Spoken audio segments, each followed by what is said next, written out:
बिस्मिल्लाहिर्रहमानिर्रहीम। अस्सलाम वालेकुम। प्रोग्राम हेल्थ टॉक के साथ मैं हूं आपकी मेज़बान कुरतरैन बख्श। उम्मीद करती हूं आप सब खुश होंगे, खैरियत से होंगे और अपने घरों में महफूज होंगे। नाज़रीन, हर वीक नए टॉपिक के साथ हाजिर होते हैं और आज भी एक नया टॉपिक लेकर आए। दांतों के मसाइल के ऊपर बात करेंगे प्रोग्राम के अंदर। और दांतों के मसाइल आजकल हम देख रहे हैं कि तेज़ी से बढ़ते जा रहे हैं, क्योंकि बहुत ज़्यादा हमारी चीज़ों के अंदर चेंजेस आ गई हैं। जो खाने पीने की चीज़ें होती हैं, बच्चों की अगर हम बात करें तो बेएहतियाती बहुत उरूज पर पहुँच चुकी है। जैसे कि मीठा बहुत ज़्यादा खाया जा रहा है, टॉफ़ीज़ का बेदरीग इस्तेमाल हो रहा है, इस तरह की कैंडीज़ बहुत सारी ऐसी हैं जो कि आपके दांतों के अंदर कैविटी लगा देती हैं और उसकी वजह से बहुत सारी बीमारियां जो है वो मुंह के अंदर जन्म लेना शुरू हो जाती हैं। अगर बात करें दांतों में कीड़ा लगने की, तो वो भी एक ऐसा मसाइल है जो कि हर दूसरे शख्स को लाहक हो रहा है। क्यों होती है, क्या वजूहात होती है, ब्रशिंग करने का स्टाइल क्या होना चाहिए? क्योंकि जिस तरीके से हम डॉक्टर की बात करते हैं, जो डॉक्टर हमेशा हमें रिकमेंड करते हैं कि 2 मिनट तक आपने ब्रश करना है मैक्सिमम, लेकिन 2 मिनट तक वो ब्रश कैसे करना है, उसके तरीक़ेकार क्या है, उसके टेक्निक्स क्या है, तो उस पर हम बात करेंगे। क्योंकि हमें लगता है कि बस ब्रश लिया, उस पर टूथपेस्ट लगाया और मुंह में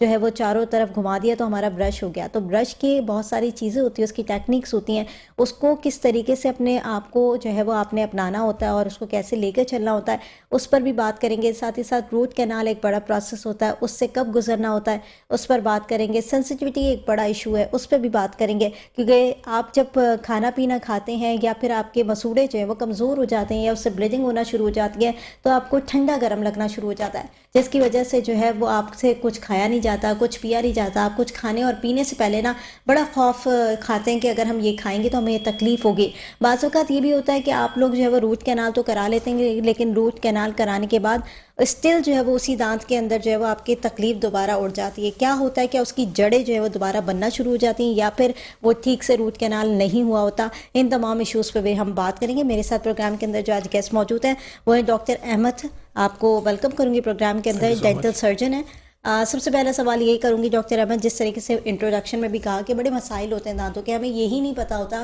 कि ब्रशिंग का स्टाइल क्या होता है, उसकी टेक्निक्स क्या होती है। पहले हम यहाँ से स्टार्ट करते हैं क्योंकि ये हमारा मेन थिंग है जिससे हम अपने दांतों की हिफाजत कर सकते हैं, तो इसको हम कैसे लेके चल सकते हैं?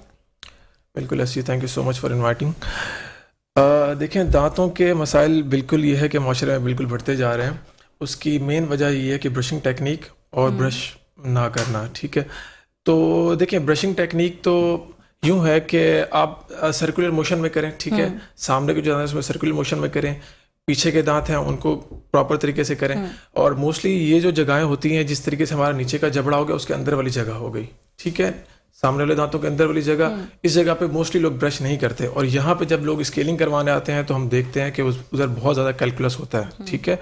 कैलकुलस लाइक कि अगर बैक्टीरियल कंटामिनेशन वहाँ होती जाए, फूड एक्यूमुलेशन होता जाए, तो उसके बाद एक स्टेज आती है प्लाक, जो कि आपके ब्रश से रिमूव हो सकता है, ठीक है। उसके बाद वो और कैल्सिफाइड होकर कैलकुलस की शक्ल इख्तियार कर लेता है कि जो कि ब्रशिंग से नहीं ठीक हो सकता, और उसी की वजह से जो है सेंसिटिविटी पेशेंट को फील होना स्टार्ट हो जाती है। तो उसका वाहिद हल ये है कि उसकी स्केलिंग करवाई जाए। स्केलिंग मतलब दांतों की सफाई करवाई जाए। उसके बाद आपके गम्स जो है वापस रीग्रो करेंगे, ठीक है। तो उसकी वजह से फिर ये है कि सेंसिटिविटी भी इंशाल्लाह कम हो जाएगी।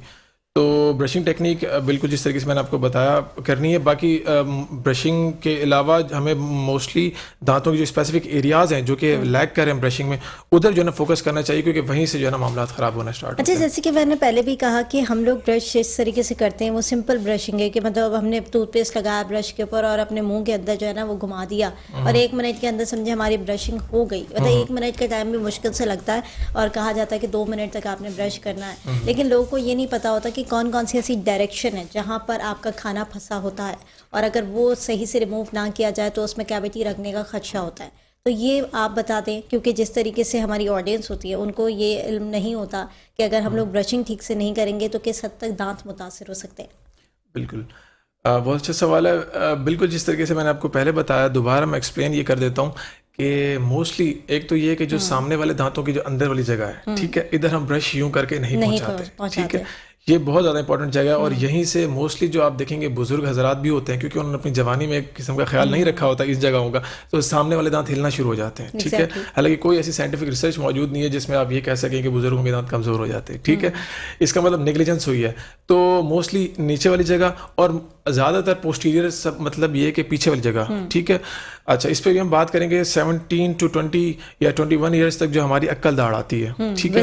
विजडम टूथ आता है। तो इस जगह पे जब आ रहा होता है और लोग ब्रशिंग नहीं करते तो उसकी वजह से एक इन्फेक्शन होता है जिसको पेरिकोरोनाइटिस बोलते हैं, ठीक है, क्योंकि गम्स ऊपर होते हैं, दांत नीचे से आ रहा होता है, हिट कर रहा होता है, ठीक है, उसके दरमियान फूड एक्यूमुलेशन होती है और वहाँ पे अगर ब्रशिंग नहीं पहुंचेगी तो फिर वो इन्फेक्शन होगा, खुदा ना खास्ता। और क्योंकि इतनी ज़्यादा अवेयरनेस नहीं है आवाम में और वो जब डिले करते हैं तो बहुत ज़्यादा मैसिव स्वेलिंग लेके आते हैं। गवर्नमेंट आप सेक्टर में जाएंगे तो आपको इस तरह के मामला मिलेंगे हॉस्पिटल्स में। तो ये है कि बिल्कुल ब्रशिंग की टेक्निक जिस तरीके से मैंने आपको बताई, सर्कुलर मोशन में सामने वाले दांतों यानी क्लॉकवाइज और एंटी क्लॉकवाइज के हिसाब से हमें करना चाहिए कि या कि आपके ब्रशिंग जो है वो पूरे लेवल पे पहुंचे दांतों के और हर जगह से जो है वो कैविटी ना लगे, इस वजह से जितना भी आपका डर्ट है वो रिमूव होना चाहिए। मिनिमम 2 मिनट्स तक करें, ठीक है, और ब्रश जो है सॉफ्ट लें, ठीक है, हार्ड ब्रश जो है। अच्छा, ये भी बड़ा प्रॉब्लम है, लोगों को पता ही नहीं होता कि किस तरीके की ब्रश है वो हमने लेना है, क्योंकि बाज़ वक़्त लोग जो है वो हार्ड लेते हैं क्योंकि वो समझते हैं कि अगर हम हार्ड ब्रशिंग करेंगे तो हमारे पास जितना भी प्लाग लगा हुआ है, जितना भी हमारा डर्ट लगा हुआ है वो हार्ड ब्रशिंग से जो है ना वो हट जाएगी। हालांकि उसकी वजह से आपके जो मसूड़े वो बड़े डैमेज होते हैं। बिल्कुल बिल्कुल ऐसी बात है, बिल्कुल मसूड़े भी डैमेज होते हैं, ठीक है, और मसूड़े जो आहिस्ता आहिस्ता अपनी जगह जब छोड़ते हैं तो फिर सेंसिटिविटी उसकी वजह से बढ़ना स्टार्ट हो जाती है, ठीक है। तो बिल्कुल जब आप गम्स की सफाई करनी है पर नरम ब्रश से करनी है, ठीक है। मुझे एक हदीस भी इसी तरह की याद आ रही कि खुलासा यही है कि आप ने इस तरह से मसूड़ों को जो है सफाई की कि जिस तरीके से कि जख्मी होने का अंदेशा हो गया, ठीक है। तो मतलब ये कि मसूड़ों की सफाई करनी है पर इतने ज़्यादा हार्ड ब्रश से नहीं करनी कि आपके मसूड़ों को नुकसान पहुंचाए और सिमिलरली आपके दांतों, यानी ऑलरेडी अगर हम बात करें तो हमारे मसूड़े सेंसिटिव ही होते हैं और अगर हम उसको कोई प्रेशर वाइज कोई चीज़ लगाएंगे या ब्रश हिट करेंगे तो वो ऑलरेडी ब्लीडिंग करना शुरू कर देंगे और जब ब्लीडिंग होगी तो बैक्टीरिया जो है वो और ज़्यादा बढ़ेगा और बैक्टीरिया की अगर हम बात करें तो एक नॉर्मली जख्म हो जाएगा और जख्म की वजह से जो भी ठंडा गर्म हम खाते हैं वो हमें हिट करता है, लगता है। बेसिकली अपनी जगह छोड़ते हैं, जैसे ही मसूड़ा थोड़ा सा भी नीचे जाएगा मेरे ख्याल से झिल्ली उतर जाती है उसके ऊपर से। बिल्कुल बिल्कुल, जैसे डेंटिन आपकी या आपके फर्ज करे दांत का छोटा सा टुकड़ा टूट जाता है तो एक लेयर्स होती हैं दांत की, एनामल के नीचे डेंटिन जब भी एक्सपोज होगी तब आपको सेंसिटिविटी फील होगी। गम्स थोड़े से भी नीचे जाएंगे, रूट एक्सपोज होगी इन्वायरमेंट से तो आपको सेंसिटिविटी फील होगी। तो और जिस तरीके से मैंने पहले बताया कि कैलकुलस जैसे ही जमेगा तो वो गम्स को नीचे करेगा, जैसे ही वो गम्स नीचे जाएंगे आपको सेंसिटिविटी फील होना स्टार्ट हो जाएगी। तो उसका बेहतर तरीका ये है कि देखें पाकिस्तान के अंदर क्या पूरी दुनिया के अंदर अगर ब्रशिंग कॉमन हो जाए और हर कोई सफाई रखना शुरू कर दे, डेंटिस्ट्री एक किस्म की ख़त्म हो जाएगी, ठीक है। फिर बाकी छोटे मोटे काम रह जाएंगे, एक्सीडेंट्स डील करना, मैक्सिलोफेशियल का काम रह जाएगा और ऑर्थोडोंटिक्स दांत सीधे करना जो कि इंसान के हाथ में नहीं है। बाकी अगर ब्रशिंग इंसान के हाथ में ये हमारी कम्युनिटी में आम हो जाए तो बहुत सारे मसाइल ख़त्म हो जाएंगे। अच्छा, बच्चों की अगर हम बात करें, क्योंकि हमने देखा होता है कि जिस तरीके से तरबियत की जाती है वो बड़ों की जानिब से की जाती है कि बड़े जो है जब बच्चों को गाइड करते हैं कि बेटा ब्रशिंग आपकी ज़िंदगी का बड़ा इंपॉर्टेंट हिस्सा है कि सुबह उठ के आपने कोई भी चीज़ मुंह में नहीं डालनी विदाउट ब्रशिंग, क्योंकि इसी तरीके से हमारी भी तरबियत की गई है और हर माँ बाप अपने बच्चे की इसी तरीके से तरबियत लेकर चलते हैं। जब तक उसको बैठने उठने की और या अपने आप में रहन सहन की तमीज़ ना सिखाई जाए तो वो बच्चा जो है वो अडॉप्ट नहीं करता सोसाइटी से कुछ भी। लेकिन बाज़ वक़्त हम देखते हैं कि बच्चे जो है ब्रशिंग से बड़ा भागते हैं, वो करते ही नहीं है ब्रशिंग, जिसकी वजह से उनके दांतों में बड़ी कैविटी लगी हुई होती है, माँ बाप भी उन्हें रोकते नहीं है। तो जो बच्चे होते हैं वो किस हद तक मुतासर होते हैं? उनके तो खैर अगर हम बात करें 6 to 7 ईयर्स तो उनके दूध के दांत होते हैं उस वक्त तो, और दूध के दांतों में अगर कैविटी लग जाए तो फिर क्या उसके लिए ठीक होता है? ठीक है, बिल्कुल अच्छा सवाल है। मैं स्टार्ट फ्रॉम द बिगनिंग करते हैं हम कि अच्छा जब बच्चा पैदा होता है और 6 मंथ्स तक जो है दांत जो है ना फिर आना स्टार्ट होते हैं, उस टाइम जो है ना आपने मुंह का एनवायरनमेंट किस तरह रखना है। एक आपको भी हम प्रोग्राम से पहले डिस्कस कर रहे थे कि नर्सिंग बॉटल कैरीज नाम की कैरीज होती है, मतलब दांत में कीड़ा लगता है कि पेशेंट आके कंप्लेन करता है कि मेरे बच्चे के दांत ही खराब आए हैं, ठीक है। दांत कभी खराब नहीं आ सकते, ठीक है। तो होता यूँ है कि मुंह का एनवायरनमेंट इतना जो है वो लैक्टोजेनिक एनवायरनमेंट होता है जिसके अंदर मतलब ऐसा एसिडिक एनवायरनमेंट, वो उसको फर्ज करें आपने फीडर देके, ज़्यादातर यही होता है फीडर देके सुला दिया, ठीक है। अब वो दांत के निकलने की एज है, मिठास सारी लगी हुई है, बिल्कुल लगी हुई है, और जब वो दांत जैसे ही ग्रो कर रहा है वो साथ में वो खुद ही एनवायरनमेंट में आके ना केरियस होना स्टार्ट हो जाता है, ठीक है। तो उसका बड़ा अच्छा हल ये है कि आप साफ सुथरा जिस तरह मलमल का कपड़ा होता है, ठीक है, उसको भिगो के बच्चा जब दूध पी लेता है, छोटा बच्चा अभी दांत उसके आ रहे हैं या आ चुके हैं 1-2, उस आप जबड़े को ऊपर के जबड़े को नीचे के जबड़े को साफ कर लें, जबान को साफ कर लें, ताकि इन्वायरमेंट उस मुंह का जो है बच्चा, क्योंकि अक्सर सोता रहता है छोटा बच्चा, तो मुंह का इन्वायरमेंट जितना अच्छा रहेगा उतने उसके दांत ग्रो करेंगे, ठीक है। सेकंड थिंग ये है कि आपने पूछा कि अगर बच्चों के दांत में कीड़ा लग जाए, अच्छा, बचाने का तो यही तरीका है ब्रशिंग। बच्चों को ज़बरदस्ती किसी भी तरीके से, अगर दिन में वो जितनी चॉकलेट्स खा रहा है, इतना आजकल इन्वायरमेंट इस तरह का हो गया, आपको नहीं रोक सकते, ठीक है, लेकिन आप ब्रशिंग आपके हाथ में है, ठीक है, उसको कुल्ली करवाएं, उसको जो है फौरन ब्रशिंग करवाएं। अच्छा, अगर केरीज हो गई है तो उसमें 2 मरहले होते हैं। देखिए, अगर दांत की एज हो गई है, शेडिंग टाइम हम देखते हैं, अगर उसकी भाई बच्चे के दांत का निकलने का वक्त हो गया तो फिर कोशिश करते हैं कि उसको निकाल दिया जाए, ठीक है, अगर इतना केरियस है कि भाई नीचे दांत आ रहा है, वो एक्सरे करके हमें पता चल जाता है। दूसरा ये कि बच्चा छोटा है, अभी दांत की एज भी नहीं हुई, शेडिंग टाइम उसका नहीं आया और दांत में कीड़ा भी लग गया, तो उसका एक प्रोसीजर होता है, जिस तरीके से बड़ों में आपने जिक्र किया था रूट कैनाल का, ठीक है, बच्चों में एक प्रोसीजर होता है पल्पोटमी नाम का, ठीक है। पल्प उसको बोलते हैं कि जो दांत का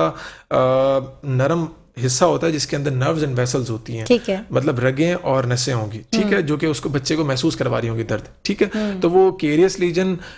यानी जिस पार्ट में उसको कीड़ा लगा हुआ है वो रिमूव करके उसकी नसों के अंदर से वो जो है हम पल्प निकाल देते हैं, ठीक है, या पल्प का एक पोर्शन निकाल देते हैं जिसकी वजह से डेड कर देते हैं मैं दांत को आसान लफ्जों में। ये तो ये है कि फिर वो अपनी शेडिंग टाइम में खुद ही वो रिजॉल्व होकर निकल भी जाएगा और बच्चा दांत से जो है ना मतलब दर्द से फ्री भी हो जाएगा। ठीक है। अच्छा, ये जो आपने बात की कि जिस तरीके से बच्चे शीरख्वार बच्चे जिन्हें हम कहते हैं जो कि दूध पर होते हैं, शीरख्वार बच्चे जब दूध पी रहे होते हैं, जैसे कि आपने कहा कि मलमल के कपड़े से जो है वो उनका मुंह वॉश कर देना चाहिए जब वो सो रहे हो, या फिर उनका इन्वायरमेंट क्लीन रखना चाहिए ताकि उनके जो जब दांत ग्रो करें तो वो एक अच्छी पोजीशन में ग्रो करें। बाज़ वक़्त ये भी होता है जो फीडर गोइंग बच्चे होते हैं या जो फीडर पीते हैं बच्चे, उनके दांत भी इरेगुलर शेप में आते हैं क्योंकि उनकी जाहिर है वो एक ही आदत हैबिट बनी हुई होती है, वो स्टिल जो है या तो अपना अंगूठा चूस रहे होते हैं या फिर जो है वो फीडर सक कर रहे होते हैं, तो इसी वजह से उनका जो भी दांतों का स्ट्रक्चर है वो ख़राब होना शुरू हो जाता है। लेकिन बाज़ वक़्त मैंने ये भी देखा है कि पेरेंट्स के साथ कि कुछ पेरेंट्स बड़े केयर भी करते हैं अपने बच्चों की, जैसे अपने मलमल के कपड़े की बात की तो कुछ पेरेंट्स जो है वो एक पानी का फीडर भी रखते हैं, तो जैसे बच्चे ने दूध पी लिया तो फिर पानी का फीडर दे देते हैं कि जिस तरीके से हम कुल्ली करने को कहते हैं कि आपने खाना खा लिया तो रात में अगर आप ब्रश नहीं करें तो कुल्ली करके लाजमी आप लेटें ताकि जितनी भी आपके मुंह के अंदर कैविटी है या चीज़ें हैं या गंदगी है वो आपकी जो है थ्रू होके फिर आप लेते हैं ताकि पूरी रात जो है वो आपकी कैविटी लगे ना दांतों के अंदर। तो ये भी एक सिंपल सॉल्यूशन हो सकता है। बिल्कुल सही है, लेकिन पानी से ये है कि चीज़ वॉश हो जाती है, पर जिस तरह के आजकल हमारी डाइट है, ठीक है, रिफाइंड कार्बोहाइड्रेट्स हम ले रहे हैं, ठीक है, और ख़ासतौर पर स्टिक की चीज़ें इतनी आ गई हैं, तो उसमें ये होता है कि दांत में जो जिस तरीके से कर्व्स होते हैं, ठीक है, जिनको हम कस्प बोलते हैं डेंटिस्ट्री में, तो उसके अंदर फीचर्स के अंदर जो है चीज़ें फंसी रह जाती हैं, तो वो फिर ये कि आपका जो है ना फिर आगे प्रोग्रेस करेंगे केरियस की तरफ। तो बेहतर ये है कि जो लोग मिसवाक करते हैं मिसवाक करें, जो ब्रश करते हैं ब्रश करें, लेकिन उसको करें रात के टाइम जो है ना मतलब इशा के वक्त, आप वजू के वक्त बेशक कर लें, लेकिन आप करके सोएं। अच्छा, आपकी नज़र में ओरल हाइजीन की क्या डेफिनेशन होनी चाहिए जो कि हमारी ऑडियंस को पता होनी चाहिए कि ओरल हाइजीन आपने ऐसे रखनी है? ओरल हाइजीन इस तरीके से रखनी है कि एक और मुझे हदीस याद आ रही है की कि सॉरी वो यूं था कि मतलब अगर फ़र्ज होने का अंदेशा ना होता, ठीक है, अब मतलब इतनी जो है उसकी वो की गई इम्पोर्टेंस बताई गई कि अगर फ़र्ज जो है सफाई ने सिवाने ले लें। हाँ, बिल्कुल बिल्कुल ऐसा ही है कि वो फ़र्ज ना हो जाए, इतनी ज़्यादा इंपॉर्टेंस बताई गई दांत की सफाई को, मतलब मिसवाक फ़र्ज ना हो जाए, सॉरी, ठीक है। तो अब ये है कि इसी तरीके से मामलात हैं कि बिल्कुल दांतों की सफाई अगर नहीं रखेंगे, अच्छा इसकी वजह से मुंह की अंदर जो है बीमारियों की वजह से जिस्म के और मसले मसाइल होना स्टार्ट होते हैं। एक बीमारी होती है एंडोकार्डाइटिस के नाम से, ठीक है, वो बैक्टीरिया मुंह के अंदर ही जन्म लेता है, ठीक है, अगर आप उसको छोड़ेंगे तो वो फिर जो है ना जाके दिल की नालियों में भी जो है इफेक्ट करेगा। तो इस तरह के मसले मसाइल होते हैं, तो दांतों की सफाई बहुत ज़्यादा इंपॉर्टेंट है, ठीक है। तो और दूसरा ये कि काफ़ी सारी मिथ्स भी हैं, उसके बारे में बात करेंगे कि विजडम टूथ हो गया, ठीक है, इसके बारे में अब भाई अक्ल से जो है इसको जोड़ देते हैं। हाँ, बाज़ वक़्त लोग बड़े कह रहे होते हैं क्योंकि जैसे हम विजडम टूथ की बात करते हैं तो बेसिकली अकल की दाढ़, और लोग कौन समझते हैं कि अकल की दाढ़ आती है 40 के बाद। मैक्सिमम लोगों की थिंकिंग है कि भाई अभी आपकी अकल की दाढ़ आना शुरू हो गई तो यानी अब आपको अकल आना शुरू हो गई है। लोगों की एक मिथ्स आई हैं जिसको हम कह सकते हैं रूमर्स हैं बड़े सारे। तो इस तरह के जो विजडम टूथ की अगर हम बात करें तो विजडम टूथ कब निकलता है, किस उम्र के अंदर ये आता है? जी, विजडम टूथ का ये है कि देखें 17 से 21 साल तक की उम्र में आता है, ठीक है, हाँ, और इसमें डिले भी हो जाता है, कुछ लोगों का डिले हो जाता है, इरप्शन। असल में मामला ये है कि एक रिसर्च मैंने पढ़ी थी, उसमें ये है कि अब की जो जनरेशन है, ठीक है, उसके मैंडिबल्स जो है उस साइज के नहीं हैं जो कि आज से 100 या 200 साल पहले थे, ठीक है, तो उसमें विजडम टूथ बिल्कुल अपनी पोजीशन के अंदर आ जाता था, जगह बना लेता था, ठीक है। तो आजकल जगह इस तरह बन नहीं पा रही, और अक्सर जो मोस्टली यंगस्टर्स की कंप्लेन यही होती है, जब हम एक्सरे करते हैं तो दांत जो है टिल्टेड पोजीशन में पड़ा हुआ होता है, ठीक है, और इम्पैक्टेड होता है, अंदर ही वो फंस जाता है, ठीक है, और अगले वाले दांत को भी हिट कर रहा होता है, ठीक है। तो पेशेंट को ये पता चल जाता है कि भाई मुझे पेन हो रहा है, तो वो फौरन जो है विजडम टूथ, क्योंकि वो पेशेंट यंग होता है, फौरन डेंटिस्ट को दिखाए ताकि वो एक एक्सरे, ओपीजी नाम का एक्सरे होता है, ऑर्थोपेंटोग्राम, तो उसमें जो है पता चल जाता है दांत की पोजीशन क्या है, ठीक है, तो वो जो है ना फौरन जो है ना कंसल्ट करे डॉक्टर से और उसको निकलवा लें। दुनिया भर में ये रिकमेंडेशन है। अच्छा, अगर अक्ल दाढ़ अब आ गई है और उसको जो है ना आपने ख़राब कर दिया, ब्रशिंग वहाँ नहीं हुई, ठीक है, तो मोस्टली ये है कि उसके अंदर यही रिकमेंडेशन है कि उसके अंदर रूट कैनाल नहीं हो सकती। एक तो वो दांत इतना पीछे होता है, ठीक है, दूसरा ये है कि वो खाने चबाने में काम नहीं आता, ठीक है, तो इस तरह उसको जो है ना निकल, और फिर पेनफुल भी होता है, पेनफुल बहुत ज़्यादा होता है, ठीक है, तो उसको जो है ना फिर निकालने का मशवरा देते हैं। लोग मोस्टली प्रेफर करते हैं कि उसको निकलवा दें, क्योंकि मैंने जब भी देखा है कि कोई भी ये शिकायत कर रहा होता है कि हमारी अकल की दाढ़ आ रही है, तो वो हमेशा रिकमेंड करता है कि डेंटिस्ट के पास जाओ और डेंटिस्ट के पास जाके फौरन से इसको रिमूव करवा दो, क्योंकि वो इतना पेन देता है, वो दूसरे दांत को भी हिट कर रहा होता है और वहां पर भी इन्फेक्शन क्रिएट करना शुरू कर देता है। तो बाज़ वक़्त लोग होते हैं तो वो लोग तो नहीं निकलवाते, वो कहते हैं कि ठीक है हमारे साथ अब ये चीज़ है। या फिर आप लोग भी ये रिकमेंड करते हैं, अगर मैं एक डेंटल सर्जन की बात करूं, तो अगर उनके पास कोई पेशेंट आते हैं विजडम टूथ उसका निकला हुआ और वो चाह रहा है कि मुझे निकाल दें और उसको वो पेन नहीं कर रहा, तो आप लोग भी रिकमेंड करते हैं कि निकलवा दें? देखिए पेन नहीं कर रहा और बिल्कुल प्रॉपर इरप्शन में है, इरप्शन में मतलब ये कि ऑक्लूजन में आ गया, हाँ आ गया, तो फिर तो कोई इशू नहीं है, उसकी वो सफाई रखे, ठीक है, जितना ब्रश पीछे लेके जा सकता है, ठीक है, उसकी सफाई रखे तो बहुत अच्छी बात है। मैं बात कर रहा था कॉम्प्लिकेशंस की, कि इसमें बहुत ज़्यादा कॉम्प्लिकेशंस आती हैं। दांत आपका अगर टिल्ट है, पूरा से इरप्ट नहीं हो रहा और इम्पैक्टेड दांत है, अंदर हड्डी के अंदर फंसा हुआ है, तो उसको जो है एज सून एज पॉसिबल निकलवाएं, अंटिल के वो इन्वायरमेंट में आके हल्का फुल्का, और उधर मैं आप जिस तरह बता रहा था पेरिकोरोनाइटिस और इस तरह के इन्फेक्शन हो जाते हैं, तो फिर उसके मसले मसाइल अच्छा, इसकी बेसिकली पोजीशन क्या होती है? अगर हम पोजीशन की बात करें, क्या ये बैक साइड पे निकलता है? सबसे जो हमारी देखें हम 32 दांत बोलते हैं, बेसिकली हमारे 17 साल तक जो है ना 28 दांत होते हैं, ठीक है, 32 ये हम अक्ल दाढ़ को मिला के बोलते हैं, ठीक है, तो मोस्टली लोगों को नहीं आती। अब मेरी भी जो है सिर्फ एक साइड की दाढ़ आई है, ठीक है, अक्ल दाढ़, तो मतलब ये कि 32 कंप्लीट नहीं हुई, ठीक है, नहीं आपको अपना खुद निकालना पड़ेगा। नहीं, मैं उसका बहुत ख्याल रखता हूँ, ठीक है, वो भी पूरे इरप्शन में नहीं, पर मैं उसका ख्याल करता हूँ, ठीक है। अच्छा, तो आपने सवाल ही किया था, हाँ बिल्कुल, ये जो 7 नंबर टूथ है उसको हम कंसीडर करते हैं 8 नंबर टूथ, ठीक है, तो वो बिल्कुल सबसे पिछली साइड पे आएगा, आपके ऊपर भी दोनों साइड पे और नीचे भी दोनों साइड पे, ठीक है, किसी का एक आता है, किसी का नहीं आता। जब तक वो एनवायरनमेंट में नहीं आया, हड्डी के अंदर है, तो वो बिल्कुल स्टेराइल रहेगा, मतलब बिल्कुल साफ सुथरा रहेगा, उसमें कोई मसला नहीं हो सकता जब तक वो हड्डी के अंदर है। सही। और अगर हड्डी के बाहर है, फिर बाहर आ गया तो वो एनवायरनमेंट से एक्सपोज हो गया। अब आपका फर्ज है कि उसको एक्स्ट्रा जो है ना इंपॉर्टेंस देनी है अपनी ब्रशिंग में, ठीक है, उधर कोई जो है ना खाना एक्यूमुलेट नहीं होना चाहिए और आपकी ब्रशिंग वहाँ तक पहुँचे, तो वो आहिस्ता आहिस्ता जो ग्रो करके विद 1 और 1.5 ईयर इंशाल्लाह वो आ जाएगा एनवायरनमेंट, तो फिर कोई मसला नहीं है इरप्शन में। तो यानी लोगों के लिए यह है कि अगर पेनफुल नहीं है तो फिर उसको नहीं निकलवाना चाहिए, क्योंकि यही सुन के लोग बड़े पैनिक क्रिएट करना शुरू कर देते हैं कि उनकी अकल दाढ़ आ रही है, और जब वो यही सुन लेते हैं कि बस अकल दाढ़ आ रही है तो फौरन डेंटिस्ट के पास भागते हैं कि बस जल्दी से जो है ये निकाल दी जाए ताकि आगे जाके हमें ये पेन ना करे। हालांकि ऐसा नहीं होता, अगर वो शुरू में आपको पेन नहीं करी तो इट्स मीन वो आगे जाके भी आपको पेन नहीं करेगी। आपकी डायरेक्शन वहाँ पर होगी तो वो ग्रो करेगी, और अगर नहीं होगी तो वो आपको हिट करना शुरू कर देगी, तो ऑटोमेटिकली आपका पेन जो है वो शुरू हो जाएगा। नाज़रीन, एक छोटी सी ब्रेक लेंगे, ब्रेक से हाजिर होंगे और उसके बाद दोबारा गुफ्तगू के सिलसिले को जारी रखेंगे। देखते रहिए हेल्थ टॉक। वेलकम बैक नाज़रीन, हेल्थ टॉक में एक बार फिर खुशामदीद। नाज़रीन, ब्रेक पर जाने से पहले बहुत सारे टॉपिक्स को हमने कवर किया, बहुत सारे इश्यूज़ पे हमने बात की, क्योंकि जिस तरह से दांतों के मसाइल हम तेज़ी से उजागर होते हुए देख रहे हैं, उसी के हिसाब से हमने तमाम चीज़ें प्रोग्राम के अंदर डिस्कस की, ताकि जो भी कन्फ्यूजन आपके माइंड के अंदर है वो प्रोग्राम के थ्रू आउट सॉल्व हो सके। अब जो मैं टॉपिक लेकर आ रही हूँ वो बड़ा सेंसिटिव टॉपिक है, और सेंसिटिविटी की जैसे कि हमने बात की कि जिस तरीके से हम अपने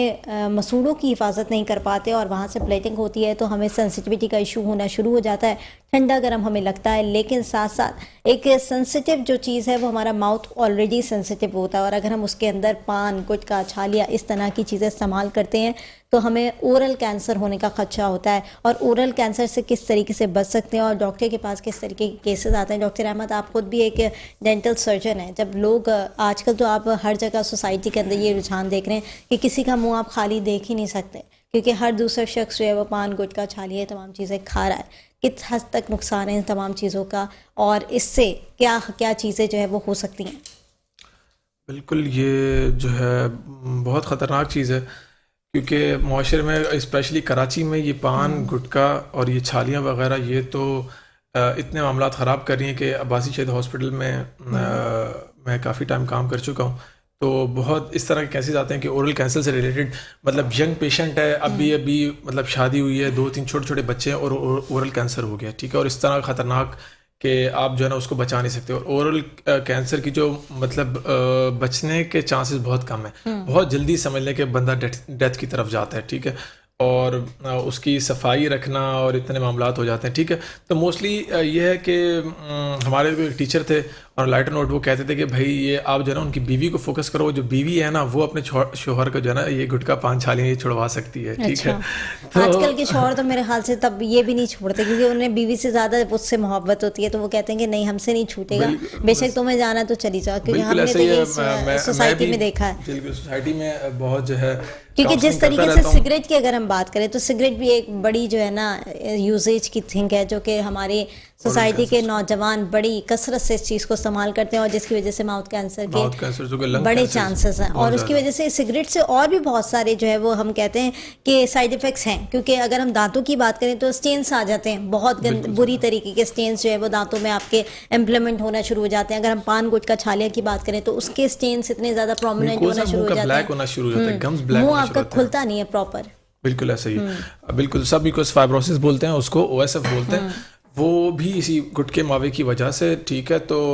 ये जो इधर बैंड्स बनना स्टार्ट हो जाते हैं, ठीक है, उसकी वजह से मुंह बिल्कुल पेशेंट का खुलता ही नहीं है। अक्सर तो सिर्फ 1 फिंगर ओपनिंग होती है माउथ की, वरना 5 फिंगर निवाला, हाँ नहीं, एटलीस्ट 3 फिंगर होना चाहिए कि इतना मुंह आपका खुलना चाहिए। बिल्कुल बिल्कुल इतना आपका खुलना चाहिए। अच्छा, आपने बता दिया, अब सारे जितने पान गुटखा छालिया वाले जो लोग होंगे वो अपने तीनों उंगलियां डाल के देखेंगे, अगर उनकी प्रॉपर खुल रही है तो वो कंटिन्यू करेंगे इसको। कंटिन्यू ना करें, ठीक है, इसको बिल्कुल छोड़ने की तरफ जाएं। ओरल कैंसर बहुत ज़्यादा कॉमन हो चुका है पाकिस्तान में,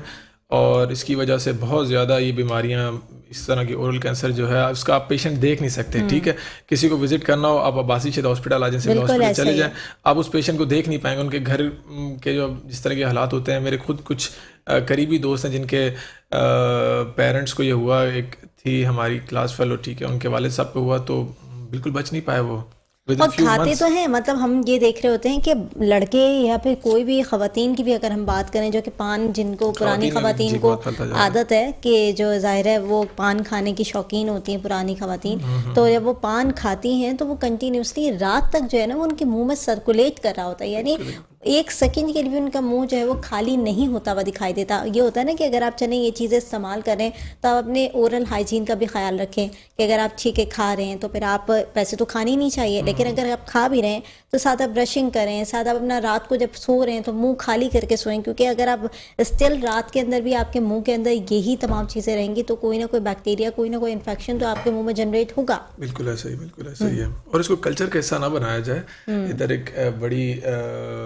तादाद है आवाम की जो कि इसको कल्चर का हिस्सा बोलती है कि हम कल्चर लेके आए। इस तरह का देखें, अगर इस तरह का कल्चर है भी तो इसको जो है ना छोड़ देना चाहिए, क्योंकि कल्चर का हिस्सा नहीं हो सकता कि जो है ना आप इस तरह की चीज़ें लें। और इसको फिर दांतों से भी रिलेट करते हैं कि हमारे दांतों का दर्द खत्म हो जाता है। हम, कोई कहता है मैंने तंबाकू रख लो, टोबैको रख लो, टोबैको, कोई कह रहा है मैंने छाले, मतलब दांत में मेरे कीड़ा लगा, मैंने दांत अंदर छालियाँ डाल दी, ठीक है, उससे मेरा जो है ना दर्द ठीक हो गया। और अजीब अजीब बातें, इसमें इतनी सारी मिथ चल रही हैं कि दांत का रिलेशन मतलब दिमाग से लगाते हैं कि कोई दांत बस नहीं निकलवाना, या आंखों से लगाते हैं कि भाई आंखें कमजोर हो जाए, ऐसा कुछ भी नहीं है, ठीक है। अब वो इस तरीके से कह रहे होते हैं कि दर्द है तो देखें दर्द हो रहा है दांत में, तो सर में भी दर्द हो रहा है, ठीक है, तो लेकिन इस तरह का कोई भी रिलेशन नहीं है। मतलब ये कि कहीं पे भी आपको दर्द होगा तो दिमाग ही सेंस करेगा, ठीक है, लेकिन ऐसा नहीं जिसकी अगर किसी की टांग कट गई है तो जो है ना उसका दिमाग मफलूज हो जाएगा, ऐसा कुछ नहीं है। तो दांत का भी ऐसा दिमाग से, आंखों से, कुछ पेशेंट्स इधर मैं लियाकताबाद में क्लिनिक करता हूँ तो एक पेशेंट आया, वो कह रहे हैं कि मैं दांत निकलवाऊंगा तो जो ना मेरा पेट तो नहीं निकल आएगा। मैंने कहा क्या आपको रिलेशन नजर आ रहा है? तो आप ये समझ रहे हैं ना कि अवेयरनेस की कमी है, अवेयरनेस की बहुत ज्यादा कमी है। कुछ आंटी थी वो कह रही थी कि मुझे दांतों में कीड़ा लगना स्टार्ट हो, मेरी वजह से भी जो है ना मेरी बच्ची के दांत में कीड़ा लगा। मैंने कहा ये किस तरीके से ट्रांसफर हो रहा है, ये मुझे समझ नहीं आ रहा बैक्टीरिया। तो इस तरह के मिथ्स हैं जो कि अच्छा ये कैसे खत्म होगी, ये खत्म होगी अवेयरनेस से। हम अगर कहें तो ये हमारे लिए है, लेकिन अगर हम उन लोगों की बात करें, क्योंकि जिस तरीके की आप स्टोरीज बता रहे हैं, अपना एक्सपीरियंस बता रहे हैं, जो कि आपने लोगों को, पेशेंट्स को चेक किया या उनसे आपने बात की, तो उनसे तो ये जाहिर हो रहा है कि उनको अवेयरनेस ही नहीं है इस बारे में कि अगर आपके दांत में कीड़ा लगा हुआ है तो ये छूती बीमारी नहीं है, ये किसी और को नहीं लग सकती, उसको तब लग सकती है जब वो अपने ओरल हाइजीन का ख्याल नहीं रखेगा। और यहाँ बैठकर हम कोशिश कर रहे हैं कि यही तमाम चीज़ें पहुँचाएं, क्योंकि अवेयरनेस की अभी भी बहुत सारे ऐसी जगह पर हैं लोग जिनको नहीं पता कि ओरल हाइजीन क्या होती है, किस तरीके से उसकी हिफाजत करनी है। अगर हम इंटीरियर की बात करें या हम बहुत ही देही इलाकों की बात करें तो वहाँ तो बिल्कुल इसका कॉन्सेप्ट ही नहीं है। तो ये कॉन्सेप्ट जो है जनरेट करने का मकसद ये है कि हम अपने प्रोग्राम के अंदर जो डिस्कशन करें वो इसी एक्सपीरियंस को लेकर डिस्कशन करें कि आप जैसे बता रहे हैं कि उन्होंने कहा कि मेरे दांत में कीड़ा लगा है तो मेरी बेटी को भी उससे कीड़ा लग जाएगा। हालांकि इस तरीके की चीज़ें और इस नहीं तरह की होती। चीज़ें बच्चों के सिलेबस में भी डालनी चाहिए, जो कि मैंने अभी देखा कुछ अच्छे स्कूल्स में अब डाली जा रही हैं। बच्चों की सिलेबस में उनको पढ़ाएं, ठीक है, ब्रशिंग की टेक्निक उनको पढ़ाएं, ठीक है, उसको ये बताएं प्लाक क्या होता है, कैलकुलस क्या होता है, ठीक है, आपने इसको अवॉइड कैसे करना है। डेंटिस्ट को आपने फ्रीक्वेंटली आफ्टर 6 मंथ जो है ना विजिट करना है, ठीक है, क्योंकि दांतों में इस तरह की जगहें होती हैं जो कि मैं एज ए डेंटल सर्जन खुद भी नहीं देख सकता, ठीक है, मुझे किसी और डेंटिस्ट को मिरर पकड़ाना ही पड़ेगा कि भाई मुझे चेक करो, ठीक है। तो जो केरियस लीजन्स होते हैं, ये इस तरह के मामला, तो आप डेंटिस्ट को फ्रीक्वेंटली विजिट करें, ठीक है। अगर कोई मसला होगा, अगर केरीज को देखें, केरीज कहीं हो गई है, ठीक है, आपको वो स्टार्टिंग में पेन नहीं करेगी, कुछ भी नहीं करेगी, हो सकता है सालों तक कुछ ना करे, लेकिन जब वो स्टार्ट होगा मामला, वो जब एक लेयर बाय लेयर नीचे डेप्थ में जाती जाएगी एनामल के बाद यानी दीमक की तरह खाने लग जाएगी, तो तब जो है ना आपको पता चलेगा। तो जैसे ही आपको कहीं ब्लैक स्पॉट नजर आता है, फौरन डेंटिस्ट के पास पहुंचे, वो हल्का सा उसको ट्रिम करेगा और उधर जो है ना फिलिंग कर देगा, दैट्स ऑल, ठीक है। तो वो मामला वहीं पे जो है ना खत्म हो जाएगा। तो इस तरीके से करना शुरू करें। दूसरा है कि सबसे बड़ा पाकिस्तान का प्रॉब्लम क्वैकरी। पाकिस्तान के अंदर जितने जाली डॉक्टर्स बैठ चुके हैं, अताई डॉक्टर की भरमार है, तो अब समझ नहीं आ रही पाकिस्तान के अंदर जो डेंटिस्ट हैं वो मतलब हजारों पता ही नहीं चलता ना कि अगर हर जगह पे क्लिनिक्स खुले हुए हैं तो पता ही नहीं चलता। अगर अब मैं मोस्ट कहते हैं ना वांटेड एरिया अगर मैं बात करूं तो सदर ले लें आप, हर दूसरा एक क्लिनिक छोड़ के वहाँ पे इतने डेंटल क्लिनिक हैं कि वहाँ पे आपको पता ही नहीं चलेगा कि अताई डॉक्टर कौन सा है, रियल डॉक्टर कौन सा है, क्योंकि सर्टिफिकेट्स तो ऐसे लगे हुए होते हैं। और हमारी माशाल्लाह आवाम बाज़ वक़्त ऐसी है जो कि पढ़ना भी गवारा नहीं समझती कि वो सर्टिफिकेट है किस चीज़ का। आई थिंक बहुत बड़ी जिम्मेदारी है, बिल्कुल जिम्मेदारी है, हमारे हेल्थ ऑफिसर्स की जिम्मेदारी है। डेंटल सर्जन जो अब वो जब सस्ता और खराब काम करेंगे, आवाम को अवेयरनेस नहीं है तो आवाम वहीं चली जाएगी, ठीक है। जो डेंटल सर्जन है वो बेचारे जो है ना काफ़ी ये है कि उस चीज़ का शिकार है कि भाई हमारे पास पेशेंट्स नहीं है, तो वो जो जब सस्ता काम करते हैं उनको मतलब बेसिकली जब नॉलेज नहीं है, मतलब आवाम उस तरफ जाने की प्रेफर करती है कि इतनी महंगाई है तो हमें अगर कोई सस्ता करके दे रहा है, इतना खराब काम करते हैं। जो दांत उतारने चढ़ाने वाले थे उसको एक एक्रेलिक होता है, अभी मैं प्रोस्तो डिपार्टमेंट से ही आ रहा हूँ, तो एक्रेलिक एक लाइक नरम प्लास्टिक होता है, ठीक है, वो कुछ देर के अंदर जो ना हार्ड हो जाता है, वो डायरेक्ट गम्स के ऊपर चिपका देते हैं, उसके ऊपर दांत लगा देते हैं, ठीक है। और जब वो फिर इन्फेक्शन के साथ आता है तो फिर उसको काट के एक छोटी माइनर सर्जरी करके उसको निकालना पड़ता है, सिर्फ इसलिए कि वो पेशेंट ने कहा भाई मेरा 100 रुपये में जो है ना दांत लगा दो, ठीक है। तो अब सस्ते के चक्कर में इस तरह के काम हो रहे हैं। अच्छा, उनको ये नहीं पता प्रेग्नेंट वुमेन्स को किस तरह डील करना है, एंटीबायोटिक्स दे रहे हैं, ठीक है, मेट्रोनिडाजोल दे रहे हैं। तो अब मतलब एक खातून अच्छा, मेजॉरिटी ये वो वाले लोग होते हैं जिन्होंने क्लिनिक्स खोला था जो कि किसी क्लिनिक के ऊपर जो है ना वो प्रैक्टिस कर रहे होते हैं, यानी जो लड़के रखे जाते हैं, डेंटल असिस्टेंट रखते हैं और वो रखे जाते हैं, वो जो है वो अपनी चीजों को जो है वो इस तरीके से बिल्कुल ऐसे विदाउट नॉलेज काम करते हैं, स्टार्ट कर देते हैं। तो ये गवर्नमेंट की जिम्मेदारी है। अब एक मैं तो जाके किसी का क्लिनिक नहीं बंद करा सकता, ठीक है। फिर वो डेंटिस्ट को हायर करते हैं, ठीक है, उसको कम पे रखते हैं, उसको साइड में बिठा के रखते हैं, मेन उनका नाम चल रहा होता है। तो इधर लियाकताबाद के एरिया में, नॉर्थ नाज़िबाद में इतने वसी तादाद में ये क्वैक्स हैं, तो इनको गवर्नमेंट की जिम्मेदारी है कि बंद कराएं। और फिर सबसे मेजर थिंग जो आजकल इशू इनकी वजह से आ रहा है वो ये है कि जो ये लोग इंस्ट्रूमेंट यूज करते हैं वो स्टेरिलाइज ही नहीं होते, और उसकी वजह से माउथ कैंसर, जैसे कि अभी हम बात कर रहे थे माउथ कैंसर और दीगर बीमारियों की, एग्जैक्टली बहुत ज्यादा तेजी से फैल रहा है। और आए दूसरा शख्स हम देखते हैं कि दूसरा तीसरा शख्स है वो इसमें मुब्तला होना शुरू हो गया। तो इस तरह की चीजें खुदारा ना करें। आपका मुंह बड़ा सेंसिटिव ऑर्गन होता है और इसकी हिफाजत करना आपका खुद का फर्ज है, क्योंकि अगर आप किसी भी डॉक्टर के पास चले जाएंगे और उसको आप एक तो डॉक्टर का हुलिया देखकर भी आपको पता चल जाता है कि वो डॉक्टर है भी या नहीं है, बात करने का अंदाज पढ़ा लिखा इंसान है या नहीं है, या उसके काम करने के अंदाज से भी अंदाजा हो जाता है कि कितना प्रोफेशनल और कितना जो है प्रैक्टिस वाला बंदा है कि जिसको काम आता है। के बगैर काम करते हैं और एक ही ग्लव्स जो है वो सारे पेशेंट्स को यूज हो रहा होता है, एक ही ग्लव्स। एग्जैक्टली अपने मुंह में बगैर ग्लव्स के हाथ कैसे डलवा सकते हैं। मतलब आप देखें, आप किसी भी उसमें जाएं, या आप पेशेंट का हक है, वो बेशक 100 रुपये फीस दे रहा है या बेशक फ्री में चेकअप करवा रहा है, कि देखिए डॉक्टर ने आपके सामने नए ग्लव्स पहने, उसके जो इंस्ट्रूमेंट्स है वो पाउच है या नहीं है? हाँ, ठीक है, वो नए इंस्ट्रूमेंट नहीं होते, वो बेसिकली समझ ले रिसाइकल होकर एक मशीन होती है, स्टरलाइजेशन मशीन, उसके अंदर से वो प्रोसेस होकर आते हैं, उसका एक स्पेसिफिक टेम्परेचर होता है, तो उसके अंदर सारे बैक्टीरिया और बैक्टीरिया के स्पोर्स सब जो है किल हो जाते हैं, ठीक है। वो आपके सामने जो है ना वो पाउच खोले, ठीक है, विदाउट पाउच इंस्ट्रूमेंट आपने अपने मुंह में नहीं जाने देना। बाज़ औक़ात तो मैंने ऐसे भी देखा है बहुत सारे, जैसे कि हम जब छोटे होते थे विजिट करते थे, जब हमारे दांतों में तकलीफ होती थी तो हमें तो आइडिया नहीं होता था कि किसके पास जाना है, किसके पास नहीं जाना, तो जहाँ माँ बाप ले जाते थे तो वहाँ पे हम चले जाते थे। तो हमने वैसे भी देखा है कि भाई कि बहुत एक जो है वो सिंपल सा एक बाउल पड़ा हुआ है, उसके अंदर पानी रखा हुआ है, उसी के अंदर जो है वो सारे इंस्ट्रूमेंट्स और रखे गर्म हुए पानी से कुछ भी हैं, नहीं गर्म होता। पानी भी नहीं होता, वो सिंपल पानी, और वही वहीं पे उसने दूसरे पेशेंट को यूज़ किया और फिर उसने वापस उसी पानी में डाल दिया, फिर वहीं से उठाया, फिर दूसरे पेशेंट को यूज़ कर दिया। इससे कुछ भी नहीं होता, ये इससे कुछ भी नहीं होता। गर्म पानी कोई वो इस चीज़ नहीं तो ये खतरनाक अमल है, बहुत ज़्यादा, बहुत खतरनाक अमल है। बीमारियाँ इस तरीके से ही जो है ना, ये हेपेटाइटिस बी सी फैल रहा है। उसके अलावा देखें अगर दूसरी तरफ चले जाए, एड्स वगैरह ये ऐसे ही फैलेगा कि एक अगर इंस्ट्रूमेंट में ब्लड लग गया, ठीक है, और वहाँ बैक्टीरियल वो आ गई है उसके मामलात, ठीक है, ये वायरल स्पोर्स आ गए हैं, तो जब तक वो स्टरलाइज नहीं होगा वो मामलात नहीं चलेंगे इस तरीके से। और पेशेंट्स भी अब उनको अवेयर होना चाहिए कि अगर किसी को हेपेटाइटिस बी है, सी है, वो डॉक्टर को जाके बताए ताकि वो अपनी भी उसी तरीके से प्रिकॉशंस ले और उस इंस्ट्रूमेंट्स की भी आगे उस तरीके से जो है ना फिर डबल पाउच्ड करके उसको स्टरलाइज करवाते हैं और फिर बार बार रिसाइकिल करवाते हैं ताकि वो जो है उसके स्पोर्स जो है ना ख़त्म हो जाए, ठीक है। तो डॉक्टर को जाके बताएं। ज़्यादा से ज़्यादा ये होता है कि क्योंकि वो उनको एक दो जगह से बता दिया होता है कि भाई आपका इलाज हम नहीं कर सकते, क्योंकि कुछ ऐसे क्लिनिक्स होते हैं, हाँ, ये हॉस्पिटल्स होते हैं जहाँ पे इस तरह का सेटअप नहीं होता कि हेपेटाइटिस बी और सी के पेशेंट्स का इलाज हो सके, तो वो बताते ही नहीं, छुपा रहे होते हैं, लेकिन उनकी वजह से कितने लोगों को लग सकता है ये, फिर उनके ऊपर जो है सारा अच्छा, बाज़ वो इसलिए भी छुपा रहे होते हैं कि उनका शायद इलाज ही नहीं करे कोई, अगर वो इस तरह की बीमारी जो है वो बताएंगे बस ज़्यादा से ज़्यादा ये होता है कि हम उसका एक टेस्ट करवा लेते हैं, ठीक है, हेपेटाइटिस बी का, सी का, तो इनएक्टिव हो तो हम उसका बिल्कुल इलाज करते हैं, एक्टिव हो तब भी इलाज करते हैं, लेकिन उसके हम अपनी प्रिकॉशंस जो है ना सही से ले लेते हैं कि हमें खुदा न खास्ता कुछ ना, और जो आने वाले जो पेशेंट्स हैं उनके ऊपर भी कोई इफेक्ट ना पड़े। अच्छा, चलिए रूट कैनाल के ऊपर बात कर लेते हैं, क्योंकि कैविटी की तो हम बात कर ही रहे थे कि अगर दांतों में कैविटी बिलफर्स लग गई और लग गई, वो ऐसा ऐसा धीमक की तरह आपके दांत को खाना शुरू कर देती है अगर आप बर वक्त उसका इलाज ना करवाएं या डॉक्टर के पास ना जाएं, क्योंकि जब तक आप कैविटी को फिल नहीं करवाएंगे या उसको निकलवाएंगे नहीं, तो तब तक आपकी वो ऑलरेडी पूरे दांत को जो है इफेक्ट कर देती है, और अगर एक दांत को इफेक्ट किया तो पूरे राउंड अबाउट आपके सारे दांतों में कैविटी लगने का खदशा होता है। अगर कैविटी लग जाए जिस दांत के अंदर और उसको दांत को बिल्कुल ब्लैक कर रही है, तो उसको रूट कैनाल मुमकिन होता है? बिल्कुल, देखिए रूट कैनाल बहुत जो है एक तो रिसेंट और बहुत कामयाब प्रोसीजर है, ठीक है, इसमें कोई शक नहीं है। रूट कैनाल उस सूरत में करते हैं, देखिए एक दांत अगर बिल्कुल ही अच्छा देखें, अगर उसकी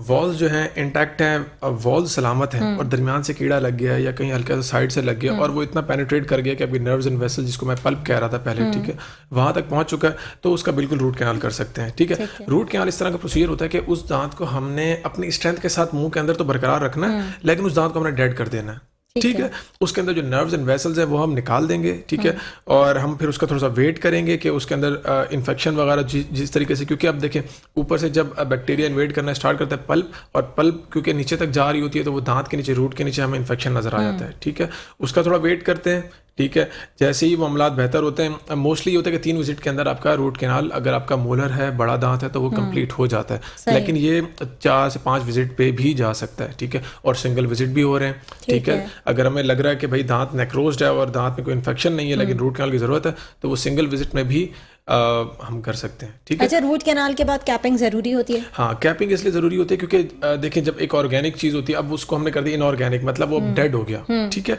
डेड होने के बाद दांत ब्रिटल सेंसिटिव हो जाता है, हाँ नहीं, वो तो डेड हो गया, सेंसिटिव नहीं होगा, अब वो डेड होके ब्रिटल होना स्टार्ट होगा, यानी उसकी शाखें सख्त हो जाएगा, अब वो सख्त हो जाएगा, सख्त हो जाएगा, इतना ज़्यादा सख्त हो जाएगा कि वो किसी दिन आपने कोई हड्डी आगे वो दांत टूट जाएगा, ठीक है। तो हम ये चाहते हैं कि जो रूट कैनाल हुआ हुआ दांत है उसको आप 1 हफ्ता 2 हफ्ता चेक करें, ठीक है। अगर उसमें कोई प्रॉब्लम नहीं है, आपको पेन बिल्कुल खत्म हो गया, उसके ऊपर आप आगे कैप करवा ताकि आपका रोट जो है वो मेटल प्रोटेक्शन लेयर आ जाएगी दांत के ऊपर की, जिसकी वजह से आपका दांत जो है वो टूटने से बच जाएगा। नाज़रीन, एक छोटी सी ब्रेक की तरफ जाएंगे, ब्रेक से वापस आएंगे, देखते रहे हेल्थ टॉक।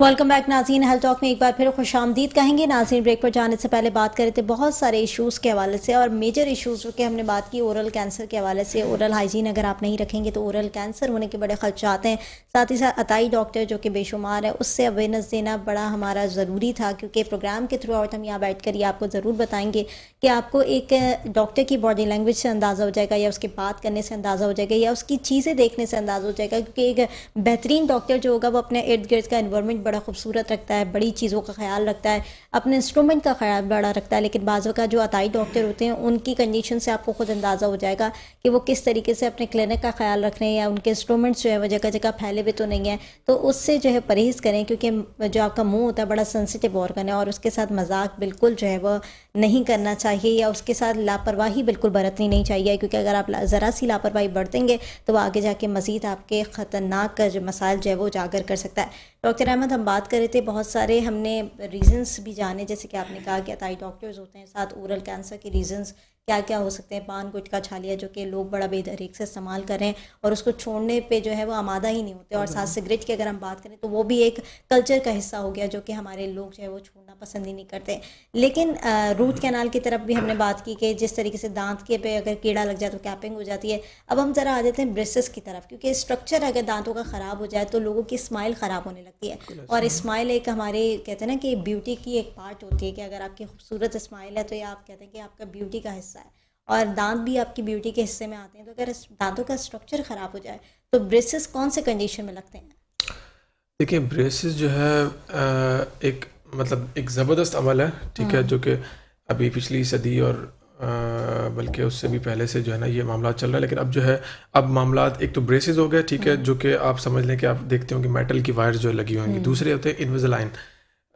या ठीक है, वो आपको मैं बताता हूँ, वो ट्रांसपेरेंट होते हैं। तो ब्रेसेस इस तरह का अमल होता है कि देखिए, अगर उसका सबसे बेहतर ये है कि अगर बच्चा छोटा है और आपको लग रहा है कि इसके दांत जो है, बेशक उसके अभी दूध के दांत भी हैं और परमानेंट दांत भी आ चुके हैं, ठीक है, लेकिन आपको लग रहा है कि दांत के स्ट्रक्चर ठीक नहीं है, ठीक है, मैग्जिला जो है ऊपर वाला जो जबड़ा है अक्सर ही सुकड़ा हुआ होता है, नीचे के सामने के दांत बाहर आ जाते हैं, ठीक है, ये क्लास 2। अगर नीचे के दांत जो है बाहर आ गए ज़्यादा, आपको लग रहा है, ठीक है, वो मेल है या फीमेल, आप उसको फ़ौरन डेंटल सर्जन के पास ले आएँ, तो उसका ट्रीटमेंट प्लान और ज़्यादा बेहतर तरीके से होगा बनिस्बत इसके कि अगर वो जो है ना यंग है और इस तरह के मामला आते हैं, या उससे बड़ी एज में कोशिश करते हैं कि ना करें, एक अगर बड़ी एज हो जाए तो, ठीक है। तो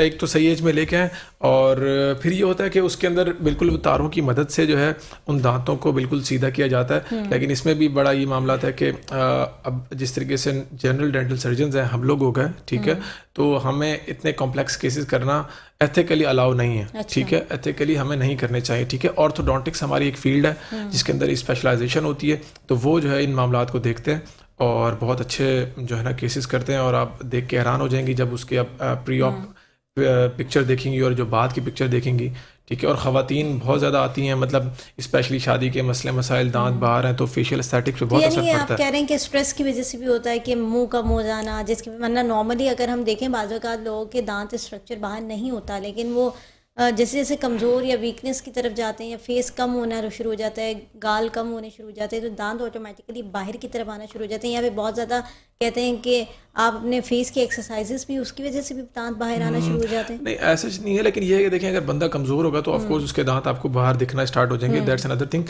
बट इसमें देखें फैक्टर्स भी होते हैं, ठीक है, और दूसरा ये कि ये जेनेटिकली भी होता है। एक बच्चा है, उसके माल उखड़ना स्टार्ट हो सकती है। फैक्टर्स में वही जिस तरीके से हमने बात की, थम सकिंग हो गई, ठीक है, फीडर यूज हो गया, उसके अलावा इस तरह के मामला हो गए, ठीक है, ये एक्सटर्नल फैक्टर्स हो गए। आजकल बच्चे बबल गम्स भी बड़ा इस्तेमाल करें, जिसकी वजह से मैंने सुना है कि इस तरह के केसेस होते हैं। जहाँ तक मेरी नॉलेज है इस तरह का है नहीं मामला, अच्छा। ठीक है, लेकिन ये है कि इस तरह का अगर कोई पेशेंट है तो उसको फ़ौरन जो है ना आप डेंटल सर्जन के पास लेके आएँ। स्पेशली गवर्नमेंट सेक्टर उसमें बहुत अच्छे काम कर रहे हैं, जहाँ पे स्पेशलाइजेशन हो रही हैं। KMDC हो गया, Karachi medical dental college, Dow dental college हो गया, इस तरीके से GSMU हो गया, तो यहाँ पे बहुत अच्छे रेट पे, मतलब चीप रेट पे, अराउंड 35,000 to 50,000 जो है, क्योंकि ये केस चलता है तकरीबन 2 साल तक, ठीक है, तो ये काफ़ी मुनासिब रेट हैं इस केस को डील करने के लिए, वरना प्राइवेट क्लिनिक्स में जो है ना काफ़ी 2 कॉस्टली हो साल जाता तक है। वो वाइड्स आपके दांतों के अंदर लगी होती हैं और वो लम्हा बलम्हा आप जाते हैं जब डॉक्टर के विजिट करते हैं तो वो टाइट होती हैं, कंडीशन पे डिपेंड करके कि जिस तरीके से पेशेंट की कंडीशन है तो उसके हिसाब से अगर बेसिकली हम असल में टाइट की ज़रूरत है वो टाइट होता है, ताकि वो प्रेशर पड़े और वो दांत का बैलेंस जो पीछे की तरफ आए। तो इस तरह से पेशेंट को तकलीफ होती है या उसको किस किस तरह के साइड इफेक्ट्स होते हैं? बिल्कुल ये है कि देखिए, जब हर विजिट करेगा तो वो पेशेंट समझ जाता है कि अभी जो है मुझे 2-4 दिन तक तकलीफ होगी, ठीक है, 2 to 4 डेज, उसके बाद जो है ना वो चीज़ नॉर्मलाइज होना स्टार्ट हो जाती है। जैसे ही वो जब ब्रेसेस नए लगवाता है तब उसको हल्की सी तकलीफ होती है, लेकिन ऐसा कोई प्रोसीजर नहीं है कि आपको जो है ना पूरे मुंह के अंदर तकलीफ होना स्टार्ट हो जाएगी, ऐसा कुछ नहीं होता। और जहाँ तक टाइट करने का मामला है, वो असल में वायर की विड्थ हम चेंज करते जाते हैं, ठीक है, तो मतलब स्टेनलेस स्टील होती है, ठीक है, और इस तरीके से उसको हम चेंज करते जाते हैं। विड्थ तो वो जो है ना अपने हिसाब से ही, जब वो ब्रैकेट ऊपर नीचे होता है इस तरीके से शेप दिया होता है कि वो दांतों को उस शेप में लाता जाता है, ठीक है। अगर हमें फिर उसके अलावा उसके अंदर डिफरेंट अप्लायंसेज होती हैं। अगर हमने ऊपर वाला जबड़ा सुकड़ा हुआ उसको हमने चौड़ा करना है तो एक अप्लायंस तालू पे लगती है, जो कि उसको फिर हम की देते हैं। एक अक्सर लोगों ने ये इस्तेमाल की होगी कि ऊपर एक की देते हैं, उससे वो उसको हर रोज एक दफा घुमाता है। अच्छा। एक दफा घुमाता है तो वो एक्सपेंड होता जाता है, ठीक है। ओके। तो उसकी एज भी बढ़ी है साथ में, और साथ में ये भी एक्सपेंड करता जा रहा है, तो तालू एक्सपेंड होता है। उस तरीके से फिर हम नीचे के मामला देखते हैं। और ख़ासतौर पे ऑर्थोडोंटिक्स मतलब ब्रेसिस वाले ट्रीटमेंट में ये अक्सर दांत निकालने पड़ते हैं, ठीक है, अच्छा। क्योंकि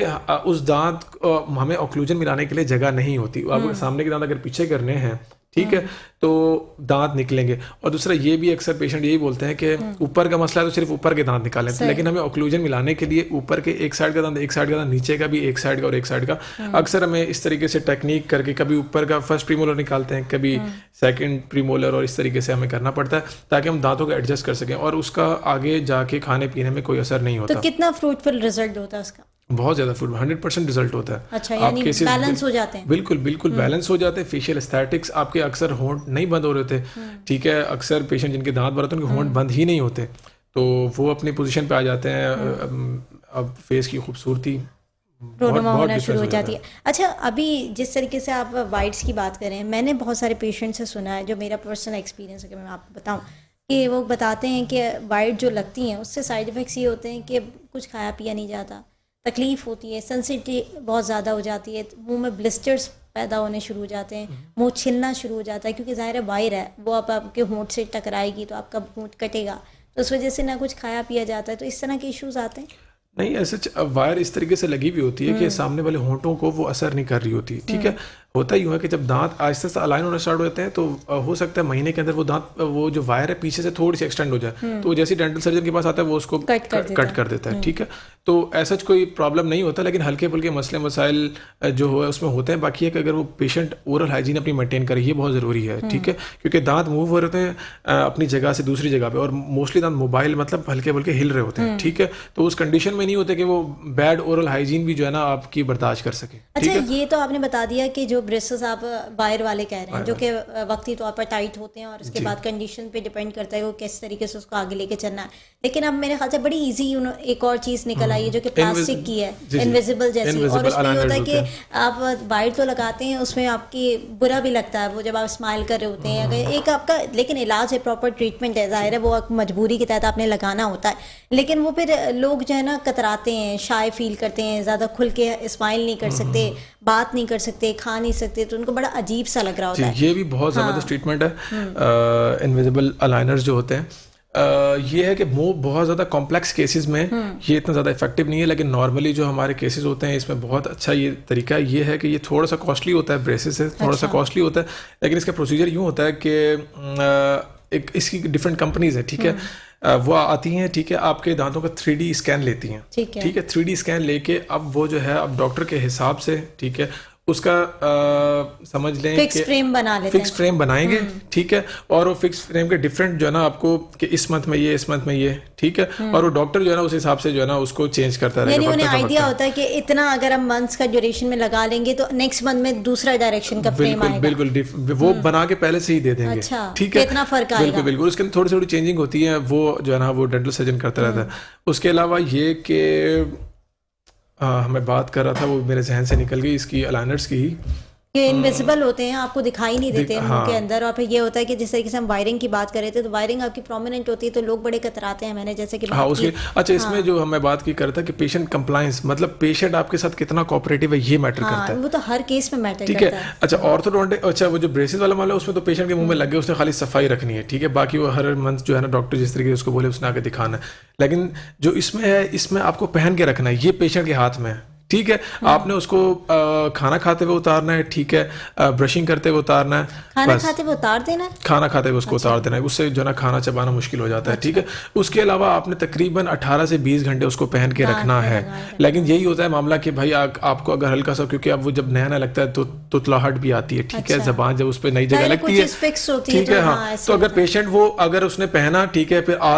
उसने थोड़ा ज्यादा टाइम के लिए उतार दिया तो वो जो पिछली मेहनत थी वो जाया हो गई, ठीक है, तो patient compliance is very important इस चीज़ के अंदर। तो लेकिन फिर तो यही जो है ना कि समझदार 18 पेशेंट है घंटे उसको लगाते हैं। 18 घंटे के अंदर तो 2 दफा तो खाएगा ही ना इंसान, तो हाँ, वो उसमें दो तो दफा खाने के लिए उसे उतारना पड़ेगा। फिर उसके बाद रात को सोने से पहले उसकी क्लीनिंग करके उसको भी लगा के सोना है, बिल्कुल लगा के सोना है। तो यही आपके जो है ना समझ लेंगे 3 से 4 घंटे हो गए, ठीक है। 18 से 20 घंटे आपको पहनना ही है वो। अच्छा, यानी 24 घंटों में से 18 से 20 घंटे आपके मुंह के अंदर वो होना चाहिए, तब जाके वो अपना रिजल्ट जो है वो परफॉर्म करना शुरू और वो ना अगर वो नहीं करेगा तो फिर वो समझ लेंगे रिजल्ट रिवर्स। अच्छा, ये ज्यादा फ्रूट फिलर रिजल्ट के अंदर या फिर ब्रेसेस ज्यादा है? देखें, अगर कॉम्प्लेक्स केस है तो मेरे ख्याल से ब्रेसेस, ठीक है। और अगर सिंपल डायस्टीमा यानी क्विक रिजल्ट किसका है? क्विक तो मेरे ख्याल से आप अगर आप लेना चाहें तो ब्रेसेस से ले सकते हैं, बहुत क्विक ले सकते हैं, लेकिन क्विक लेना नहीं चाहिए। जो जाली डॉक्टर हैं, ठीक है, और जो कि जनरल डेंटिस्ट भी हैं जो कि इस माल प्रैक्टिशन के अंदर चल रहे हैं इस चीज़ के अंदर, तो वो क्या करते हैं कि बहुत क्विक के चक्कर में तो मामला ख़राब कर देते हैं, ठीक है। असल में दांत को अगर सीधा करना है वो तो विद इन मंथ जो है ना वो अपनी पोजीशन पे आ जाएगा, लेकिन वो ऊपर से आ जाएगा, लेकिन जो उसकी रूट है वो उसी पोजीशन में रहेगी, ठीक है। तो असल में जो ऑर्थोडोंटिस्ट होते हैं, ठीक है, जो कि 4-5 साल स्पेशलाइजेशन करके इस फील्ड में आते हैं, ठीक है, तो उनका काम होता ही यही है कि दांत को इस तरीके से मूव करना कि सारी जिंदगी वो दांत उसी पोजीशन पे रहे, ठीक है, वरना वो रिवर्स जो है ना अपनी फिर पोजीशन पे आ जाता है। अच्छा, इसके जब ये केस खत्म होता है इनविजिबल अलाइनर्स या ब्रेसेस, उसके बाद आपको रिटेनर्स पहनने पड़ते हैं, ठीक है, मोस्टली फॉर अ ईयर, 1 साल के लिए आपको पहनने पड़ते हैं, ताकि दांत के जो पीडियल फाइबर्स हैं उसको उस जगह पे वो मेंटेन कर लें और दांत फिर ये कि आगे आने वाली जिंदगी में दांत वहाँ से मूव ना हो। ठीक है, चलिए अब क्लीनिंग के प्रोसेस पे आ जाते हैं। जैसे कि मैंने स्टेन्स की बात की कि दांतों के अंदर जो है वो स्कार्स आ जाते हैं, स्टेन्स आ जाते हैं, क्योंकि पान गुटखा छालिया सिगरेट के स्टेन्स होते हैं, या फिर बाज़ का लोग चाय पीते हैं उसके स्टेन्स भी हो जाते हैं। तो क्लीनिंग की तरफ लोग जाते हैं कि क्लीनिंग और पॉलिशिंग करवाएं। क्लीनिंग और पॉलिशिंग का क्या प्रोसेस होता है कि इंसान को कराना चाहिए, कितने मंथ के अंदर कराना चाहिए? बहुत हेल्दी प्रोसीजर है, ठीक है। आफ्टर 6 मंथ्स जो है ना आप इजीली करवा सकते हैं, ठीक है। पर अगर आपको बिल्कुल डेंटल सर्जन भी आपको एडवाइस नहीं करा तो आप इसको थोड़ा डिले भी कर सकते हैं, ऐसा कोई मसले की बात नहीं है। बाकी इससे रिलेटेड बहुत मिथ्स हैं कि देखें, आप जब स्केलिंग या सफाई करवा के जाएंगे आपको डेंटिस्ट खुद ही बता देंगे कि हफ्ता या 3-4 दिन आपको सेंसिटिविटी फील होगी, उसके बाद खुद ही वो मामला ठीक हो जाते हैं। लेकिन मुंह की सफाई बहुत इंपॉर्टेंट है। तो इसमें होता है कि जो काफ़ी सारे स्टेन्स होते हैं, लाइक मतलब सिगरेट के स्टेन्स हो गए, छालिया और पान गुटखा छालियाँ, इसके अलावा चाय के स्टेन, ये उतर जाते हैं इजीली।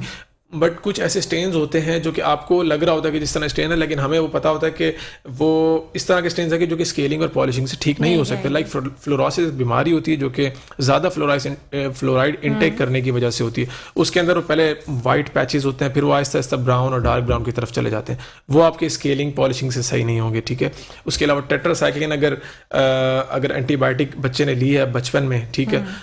तो उसके जो स्टेन्स होते हैं वो ब्लैक, वो ठीक नहीं हो सकते। तो उसके लिए फिर बहुत ज़्यादा जो